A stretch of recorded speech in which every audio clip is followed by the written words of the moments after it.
Të nderuar teleshikues, Assalamu alaikum. Mirë se erdhët sërish në emisionin ton Pyetjet në Kur'an. Atëherë, si gjithmonë, me ne i pranishëm në studio është hoxha i nderuar Ahmet Kalaja. Hoxha i nderuar, mirë se erdhët. Mirë se gjetëm. Sot pra kemi në fokus surën El Maun. Në këtë sure pra Zoti i Madhëruar thot: "A e ke parë atë që mohon ditën e llogarisë? Ky është ai që i dëbon ashpër jetimet dhe nuk nxit që t'i jepet ushqim të varfrit.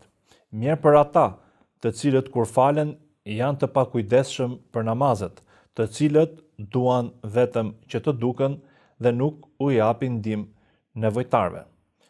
Pra, cilat janë kuptimet themelore që mbart kjo sure? Atëherë kjo sure është një sure e cila ka zbritur në Mekë, ka dhe një mendim që ka zbritur në Medinë dhe është për sure veçanta që një pjesë e saj ka zbritur në Mekë dhe një pjesë tjetër ka zbritur në Medinë. Ka një standard për,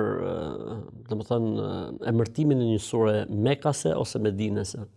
Standardi është çdo sure që ka zbritur përpara hijretit, përpara emigrimit profetik, konsiderohet sure mekase.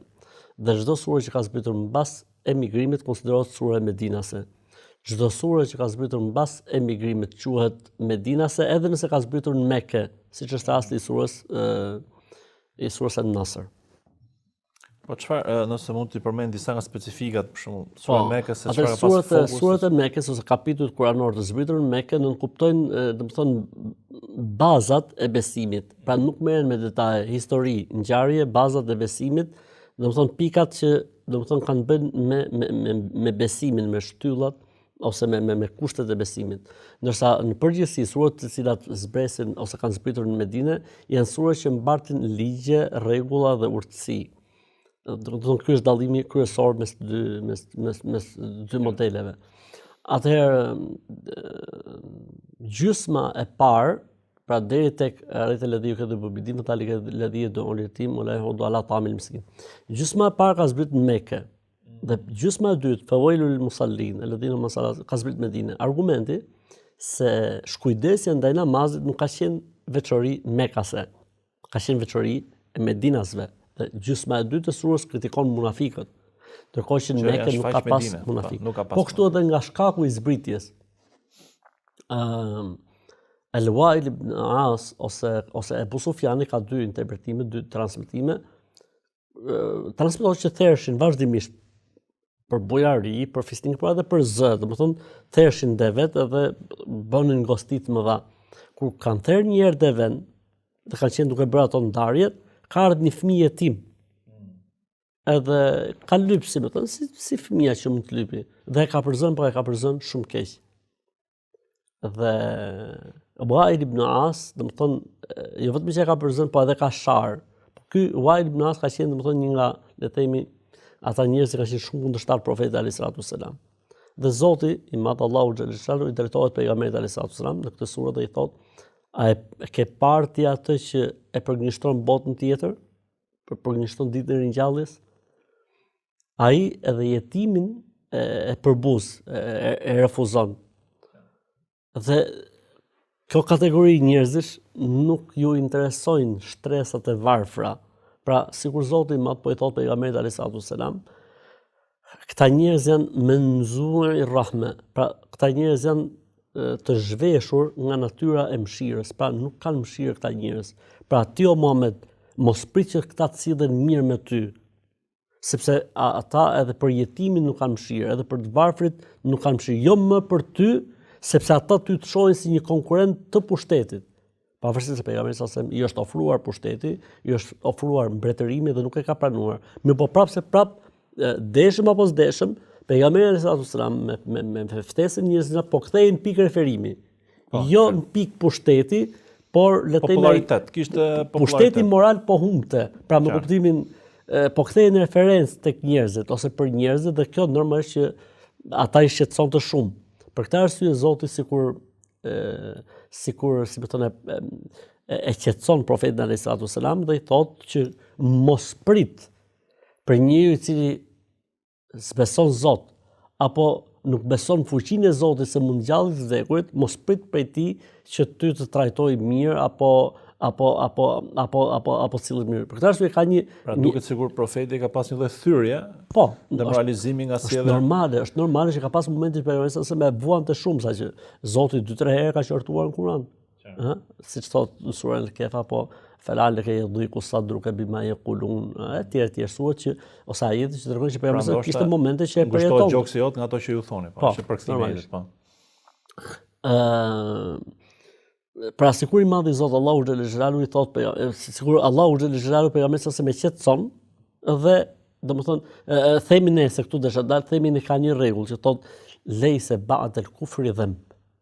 Njeriu po shkojnë në mohim të Zotit, në mohim të krijuesit, çfarë pret më prej tij? Çfarë mund presësh prej tij?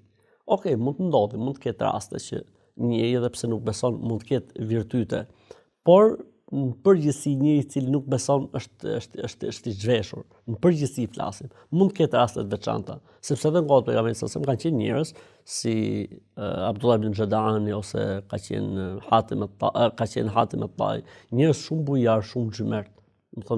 Domethënë nuk mohohet ky fakt, pavarësisht se cili është qëllimi. Për këtë arsye kur e pyeti Adiu pejgamberin se më tha, o pejgamberi i Zotit, po babi im tha, sepse babai i tij ka qenë një ndër më xhymertët, më bujar që ka parë historia e arabëve para islamike. Tha, domethënë çfarë do të bëhet me të në botën tjetër? I tha pejgamberi sallallahu alajhi wasallam, shay'un aradahu fanadahu. Tha deshi diçka dhe arriti. Pra ai deshi që ta thynte famën në bujari dhe e thyu faktikisht. Domethënë kur përmendet Hatim al-Tai edhe kur përmendet Abdullah ibn Jadani çfarë bënte çdo ditë në haxh, therte 100 deve për haxhit. Saqë nëna besimtarëve pyeti pejgamberin, tha pejgamberi i Zotit çfarë do të bëjë Zoti me Abdullah ibn Jadanin? Tha pejgamberi se në xhenem. Tha pejgamberi i Zotit po bujaria e tij. Tha pejgamberi sa innahu lam yaqul yawman rabbi ighfir li yawmiddin. Nuk beson të botën tjetër. Edhe nuk e pranon. Çado që të bëjë njeriu nuk e pranon Allahu xhallahu. Po ne po flasim tani për natyrën njerëzore. Një njeri i cili beson se i ditë do të dalë përpara Zotit, do të japë llogari, normalisht që kjo e bën atë ose presupozohet, pritet që ky njeri të jetë edhe i dhimbshur, ky njeri të jetë i kujdesshëm për jetimin, edhe altruist ndoshta po. Ketë një natyrë shumë të mëshirshme sepse beson se do të takojë Zotin dhe beson se kjo mirësi apo kjo bamirësi apo kjo mëshirë apo kjo dhëmshuri një ditë do t'i përkthehet në dobit të tij, si në këtë botë, pa që është më rëndësishme dhe që na intereson më shumti në botën tjetër. Wa yut'imuna ala hubbihi yatiman wa miskinan wa asira. Inma nut'imukum liwajhi Allah la nuridu minkum jaza'an wala shukura. Inna nakhafu min rabbina yawman abusan qamtarira. E ushqejnë të varfrin, jetimin, të vobektin, robin, sklavin, e ushqejnë, pra e trajtojnë mirë. Dhe ju thonë, e bëjmë për hatër të Zotit, nuk duan për jush, as na lavdroni, as na falenderoni. E bëjmë të gjë se i friksohemi një ditë të vështirë që do të dalim përpara Zotit. Dhe shifti sot për shemb. Pra pas një shif sot. Bujaria nuk vlen ose se keni jetën për Zotin. Nga le të themi njerëzit cilët janë besimtarë se si kontribuojnë. Domethënë qysh nga rënja e sistemit deri më sot, shoqatat islame kanë domethënë sponsorizojnë afërsisht domethënë 3.000, 5.000, 6.000, saqë ka arritur numri 10.000 jetim në muaj. Muaj për muaj, domethënë jo një herë, po muaj për muaj, derisa arrin në moshën 14-15 vjeçare. Domethënë e pa imagjinueshme, domethënë njeriu kur analizon si ka mos pun kanë këta që po sa projekte të tjera, ata që kanë fëmijët e vet për shembull. Sa projekte të tjera të shkollave, sa projekte të tjera të instituteve, sa projekte të tjera, të gjitha bëhen për hatër të Zotit, sepse ai beson se një ditë Allahu do ta kompensojë për këtë gjë, do ta shpërblejë Allahu në botën tjetër për këtë gjë. Pra, mosbesimi, mohimi i Zotit, mos u çudit se çfarë bën ai pastaj mbas kësaj gjëje, sepse, si më thon, njeriu po arriti që, si më thon, atë që është burimi çdo mirësie ndaj tij, ta bëj hasha, ta mohoj, apo ta zhvlerësoj, apo ta nxjerrë, le të themi nga synimet objektive të jetës së tij, çfarë pret që ky njeri pastaj të vënë pesh njerëzit. Çdo gjë pastaj ky e ka me interes. e mat me peshorin e interesit. Për këtë arsye, duke qenë se nga të varfrit dhe jetimet nuk ka asnjë, le të themi, feedback, nuk ka asnjë lloj benefiti, nuk i fut në listat e interesit. Qartë. Kjo është ideja. Nga sa thatë del se dita e gjykimit pra është një lloj motori, le të themi filantropisë, altruizmit, i bamirësisë etj. Absolutisht që po. Ama Po këtu edhe për kushtimit, edhe të devotshmërisë, sepse fund e fundit njeriu mendon se çfarë pret në botën tjetër dhe kjo e bën të jetë më i kujdesshëm, të jetë më i përgjegjshëm, të jetë më i ndërgjegjshëm. Qartë, po sidomos që pasuria është piku, sepse aty njeriu domethënë ka edhe atë lodhën ndihmën. Për këtë arsye pejgamberi sa më tha në një hadith, tha was-sadaqatu burhan, tha kur ti jep sadaka, i duke paraqit faktikisht një argument se je besimtar, sepse natyra e njeriu është më jep t'jap, jep merr, është natyra e njeriu. Në momentin që ti jep pa marr diçka në moment, do të thotë se ti duhet të jesh besimtar se do të kompensohet diku tjetër, do të shpërblehesh diku tjetër. Pra, kjo është ana morale, ama duket sikur ajeti aludon dhe për një anë etike, pra sepse s'ka dyshim. Ai personi do bëj jetimin, pra e injoroi, e përbuzi. Po, edhe në këtë pjesë, pra, domethënë Islami ka kushtuar rëndësi. Cila është dhe etika, pra, me jetimin që përmendën në jetë? Kemi dy momente shumë interesante në Islam, për sa i përket jetimit apo të varfërve. Momenti i kontributit të drejt për drejt, ose indirekt duke orientuar se ku mund të përfitojë. Dhe pjesa tjetër është kur njeriu nuk ka mundësi. Pra kemi dy momente. Në momentin i parë kur e kemi mundësinë, siç është rasti në fjalë, apo në përgjithësi, ose ti nuk ke mundësi po orienton tjetrin tek shoqata, tek filani, pra bësh ndërmjetësues që siç kemi shumë vllajën ton Hoxha Halilin, i cili ka jetimat e Ballkanit. Ai nuk e ka nga xhepi vet atë, mirë po është bërë referencë e besueshmërisë që këto para shkojnë në vendin e vet.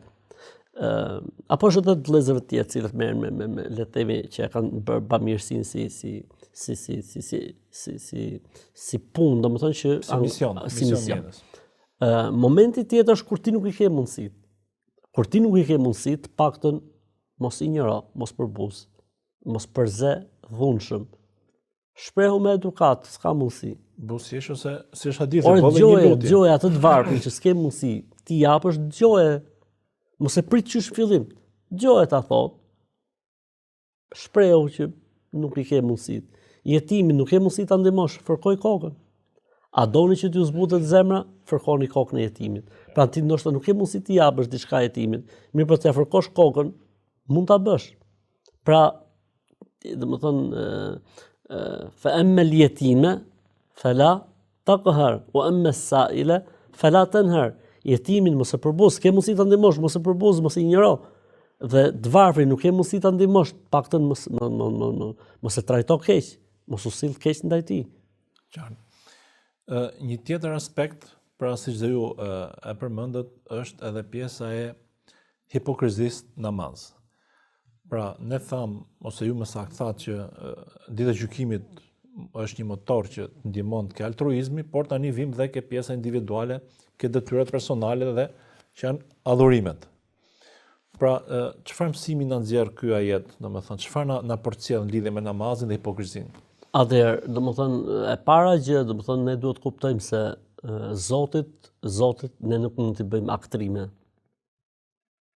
Pra, Zoti i madh e din zemrën tonë, e din qëllimin tonë, e din niyetin tonë, më mirë madje më mirë edhe se sa ne vetë. Pra ne mund të shkojmë në një fazë që të fillojmë edhe të rrejmë veten tonë apo t'i aktrojmë vetes tonë. Vetë mashtrohemi. Ndërkohë që Zoti din gjithçka. Namazi dhe korrektësia me namazin dhe ti jesh mirë me namazin është një argument shumë i fortë që ti s'ke lidhje me hipokrizinë. Në momentin që namazi të rëndohet, në momentin që namazi bëhet se ty ta imponojnë, atëherë ky namaz është argument që nuk është namazi i vërtet dhe i duhuri. Pra namazi duhet buroj, si më thënë, me dëshirë, me vullnet, dhe jo të buroj nga përtatësia, si tha Zoti në Kur'an. Ola ya'tuna as-salata illa hum kusala. Hipokritët kur vinë namaz, vinë me përtatësi të madhe. Cilësia e tyre, qartë. Besimtari, kur ikën një namaz, bëhet nami. Ore nuk e kapi me xhamat, është nisi shkreti, por nuk e kapi. i rrin mendja aty, se si iku. Tani jam mund thosh për këtë që është hipokrit? Kur nuk mund thosh për këtë dytin që është hipokrit. Ndërsa dikush tjetër që e fal për interesa apo për qëllime të caktuara, për këtë arsye gjysma e dytë e surës ka zbritur në Medinë sepse në Mekë nuk diskutoheshin këto gjëra. Në Mekë nuk ka pas hipokrizi. Hipokrizia del atë kur ka interesa. Interesat kur dolen pa në Medinë, sepse njerëzit devotshëm, njerëzit le të themi që faleshin rregullisht etj. Kishin më shumë prirje për t'u afruar, për t'u ndihmuar etj. Në krahasim me njerëz të tjerë që cilët mund të ishin larg apo jashtë hetimit apo shikimit profetik. Kështu që në Medinë u shfaq hipokrizia. Ndërsa ajeti faktikisht ka një tjetër mesazh të rëndësishëm që është ai lidhja që i bët ju. Një lidhje e njeriu e mirë me botën tjetër shfaqet më shumë në namazin e tij. Pra njëri i cili e beson botën tjetër dhe beson se pyetja e parë në botën tjetër është namazi, e din që Dion ke performancë cilësia e namazit, s'ka dyshim. Për këtë arsye tha fawailul lil musallin alladhina hum an salatihim sahun. Mirë për ata që falen, që kur falen janë ndaj namazit të shkujdesur. Dhe thot një prej komenteve interesante, tha shqyqyr që Zoti nuk ka thonë fi salatihim, po tha an salatihim. Se fi salatihim gjithë ne hutohemi në namaz. Po Zoti tha an salatihim, ndaj namazit. Në tërësi pra ndaj. Ndaj, për shembull ai se ka problemin e kohës. Që ti i ke fare domethënë. Ai nuk e ka problemin e abdesit. Ai nuk e ka problemin e u bë pis, nuk u bë pis. A intereson e bëra. E ke vëzhgë më shënon një çik që e bëra dhe unë. Pra nuk e ka Plotësoj normën. Po, ndërsa besimtari të bën 43.000 pyetje për një pikë urinë se lava, si shkoi, po kur unë urinoja e avulli që ngrihet nëse më ngjit në rroba e ku dëgjon etj. Pra, e shef ai namazin, besimtari vërtet flas. E shef namazin si gjë më të rëndësishme që duhet ta bëj mirë, duhet t'i japi hakun, duhet ta zhvilloj sa më mirë, duhet ta ndjej sa më shumë. Ka njerëz që të bëjnë pyetjen e poshtë, më thotë, u fala po nuk isha i përqendruar ashtu siç duhet. Ta përsëris atë namaz? Ky është njëri, domethënë çfarë mund thosh për të vetëm se më të mirën gjë. Ndërkohë që dikush tjetër, domethënë as tonë me ditë, saqë ka të njerëz që vinë xhami pa abdes fare, futet aty falet, ikën sikur s'ka ndodhur asgjë gjë. Ka 10 vjet që falet pa abdes. Diu njerëz që vinë falen pa abdes. Ai nuk e ngjon hoxhën më shumë që thot abdesi, pastrimi, etj. Nuk e ka lexuar Kur'anin që thot kur të falë namaz merr në abdes. Çfarë tregon kjo? Kjo tregon se ky njeri ka probleme shumë të mëdha. Pra është kjo neglizhenca që thotë namazi sa është argument mirësie dhe bekimi, është edhe argument i zhveshjes së njeriu nga aktrimi. Pra domethënë njëri i cili e konsideron namazin kështu, do të thotë se namazi e zbulon në vërtet se ç'është ky njeri dhe faktikisht në çfarë shkallë dhe çfarë gradë ka. Për shembull, unë ta jap një shembull. Nga parët tan, thotë njëri prej të parëve tan, thotë nuk ka ndodhur ndonjëherë prej 40 vitesh që mos të falen vetëm se mas qafës imamit, kem parasysh vetëm qafën e imamit. Çfarë mund të thosh ti për këtë njeri?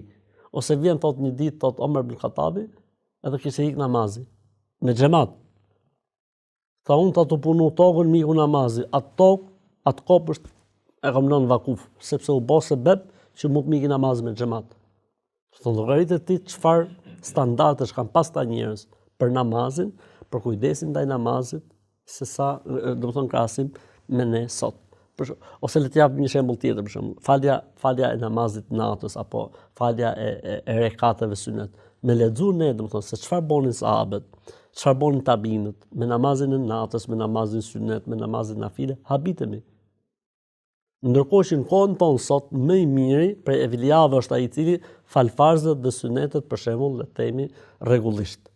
Ndërkohë që farzët dhe sunetet tek ata ishin mëngjesi. Ishin mëngjesi, e kupton? Kështu që Zoti na fal dha mëshiroft, po është një mesazh i rëndësishëm që ne duhet të kuptojmë gjithmonë se gjëja më e rëndësishme në jetën tonë është namazi dhe bërja mirë e namazit.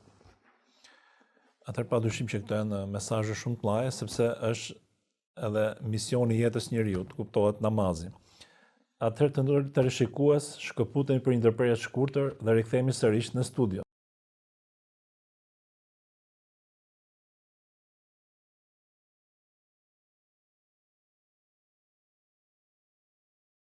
Të nderuar teleshikues, ja ku rikthyem sërish në studio.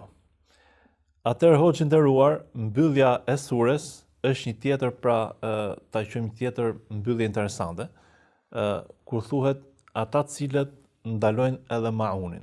Si mund ta përkthejmë shqip maunin? El maun faktikisht kemi parë të këto përkthime standarde thotë nuk ndihmojnë të varfër. Faktikisht përkthimi i saktë është nuk e di se si mund të përdoret, do të thonë në zonat e tjera, po el maun është tenxheria ose kusinja ose ena e kuzhinës. Pra ata mohojnë që të përfitoj fqinji edhe nga ena e kuzhinës. Ena e kuzhinës jepet për një përdorim dhe kthehet prapë mbrapsh. Domethënë shkon, domethënë ku e di unë, domethënë shkon, domethënë çodia dhe antihumanizmi këtyre njerëzve që këto, siç thot populli, nuk t'japin një gur me çakokën. Pra këta njerëz domethënë edhe diçka që mund ta përdorësh për pak kohë, jo më që të japin, po edhe diçka hua për ta kthyer mbrapsht, siç mund të jetë komshiu me komshiun. Një përdorim mjep pa krip apo nuk t'japin asgjë më të thjeshtë. Dhe këtu faktikisht është folur pikërisht për hipokritët e Medinës. Pra, një nga shenjat, le të themi, e hipokrizisë është se nuk i intereson tjetri, nuk i intereson fqinji, nuk i intereson halli i tjetrit. Dhe këtu ne shohim një ngjashmëri në efektin e bamirësisë mes hipokritëve edhe idhujtarëve. Idhujtarët ose jo besimtarët që zbesojnë botën tjetër, ndaj bamirësisë janë larg. Edhe hipokritët e njëjta gjë, sepse nuk besojnë botë tjetër. Hipokritët janë njerëz që shfaqin besimin, po faktikisht në të vërtetë janë jo-besimtar. Për këtë arsye, në dukje dhe në rezultati bashkon një gjë, mungesa e humanizmit. Edhe hipokritët, edhe jo-besimtarët. Fakti tjetër është që këtu kemi edhe një sinjal tjetër të rëndësishëm që një besimtar i vërtet nuk mund të jetë indiferent ndaj hallit dhe nevojës së fqinjit të tij. Për këtë arsye në hadithin e saktë thuhet se pejgamberi alayhis salam ka thënë, Xhibrili, domethënë, aq shumë më ka folur apo më ka këshilluar për të qenë korrekt ndaj fqinjit tim, saqë mendova se ndonjë ditë fqinji do të jetë trashëgimtar. Ose ajeti kuranor ku Zoti e fut fqinjin si një nga 10 porosi që Zoti ka dhënë profetëve, ose hadithi pejgamberit alayhis salam që kush e beson me të vërtet Zotin dhe botën tjetër, sillet mirë me fqinjin e tij. Apo rasti tjetër që pejgamberi sa ka ndosur si ngjarje, që një fqinj binte vazhdimisht në qafë fqinjit të tij. Një herë, 2 herë, 5 herë, gjithmonë, dhe ky person vazhdimisht ankohej. Tha pejgamberi alayhis salam, nxirri të gjithë mobiljet e shtëpisë, verin mes të rrugës. Dhe kur njerëzit pyesin, tregoi që fqinji jot ta bën këtë gjë, dhe filluan njerëzit ta mallkojnë atë. Të mallkojnë fqinjin e tij. Domethënë, aq e rëndë, aq peshë madhe pas ka fqinjit tek Zoti i gjithësisë, saqë nëse ke mundësi ta ndihmosh, ndihmoje.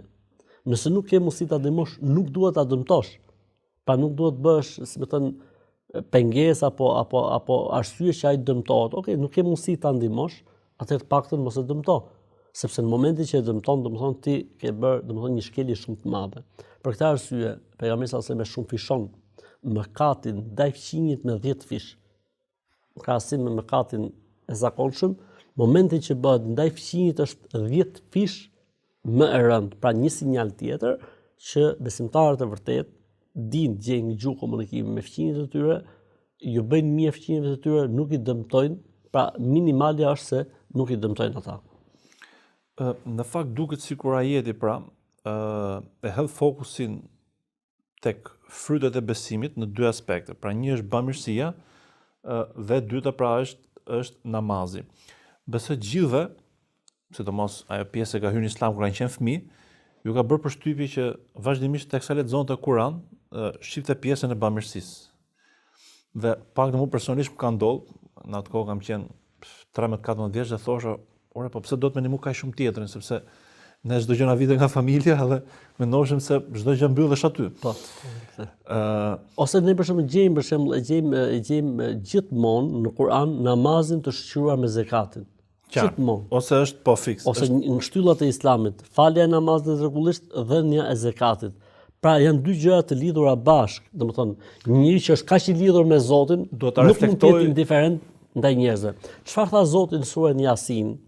Çfarë tha Zoti në surën Yasin për jo besimtarët? E nut'imu men lau yasha Allahu ta'ala, po pse t'i japim atij, po dojtë Zoti ja jep te Zoti. Pra, Jo, ne nuk funksionon po t'ishte për t'i dhënë le t'i jep te Zoti. Ne themi jo, Zoti neve na ka lënë këtë pasuri në menaxhim. Dhe ne duhet ta menaxhojmë. Përgjithësi, po. Po, për veten tonë, po edhe për ata që Zoti nuk i ka dhënë, sepse na ka dhënë neve Zoti për t'ua dhënë atyre. Qartë. Dhe te kjo pikë dosha të visha. Ndoshta shoqëria jonë, duke qenë se pararësit tanë gjyshit kanë pas një kulturë islame dhe kanë qenë bamirës dhe i shohim dhe sot. Qokat, vizitat, marrëdhëniet farefisnore. Mirë po, në shoqëritë materialiste ose vendet e zhvilluara është totalisht e kundërta kësaj. Sakt. Pra, a mund të ngrejmë një analogji dhe temi që pra në këto vende materialiste ku feja nuk gjen zbatim, produkti është kjo, pra individualizmi, materializmi dhe mungesa e altruizmit. Absolutisht që po, absolutisht që po. Domethënë ne kemi jetuar vetë, domethënë ose shohim për shembull se çfarë na thon emigrantët që jetojnë jashtë shtetit, domethënë se si njerëzit mund të kenë 10 vjet që janë në një hyrje, domethënë në një pallat dhe s'njohin njëri tjetrin, nuk e din se kush është, domethënë fqinj që mund të ketë përballë derës. Fatkeqësisht edhe këtu ke ne po ndodhin gjëra të tilla, sepse edhe njerëzit janë larguar nga feja dhe besimi.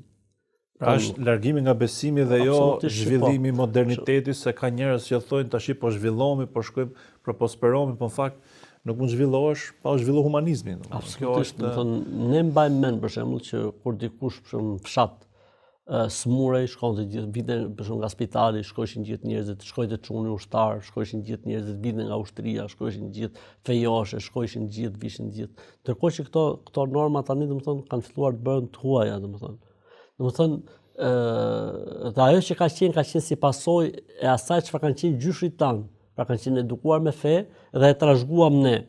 Problemi është ky brezi që u rrit njeriu i ri që deshit ndërtojë socializmi, nuk e kishte pjesën e shpirtit, nuk e kishte pjesën e Zotit, botës tjetër, e si pasojë çdo gjë u mat me paran, çdo gjë u mat me interesin.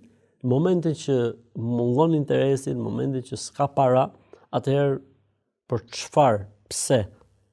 Dhe ky është një problem shumë i madh. Po edhe pak domethënë teknologjia po bën vetën. Pra i ka zhytur njerëzit në një lloj rrethi vicioz që domethënë ai mendon se gjithçka sillet rreth tij ose është i vetë mjaftueshëm për veten e tij apo me veten e tij. Në fakt është edhe një aspekt tjetër, për shembull lindjen e mesme ose në vendet arabe,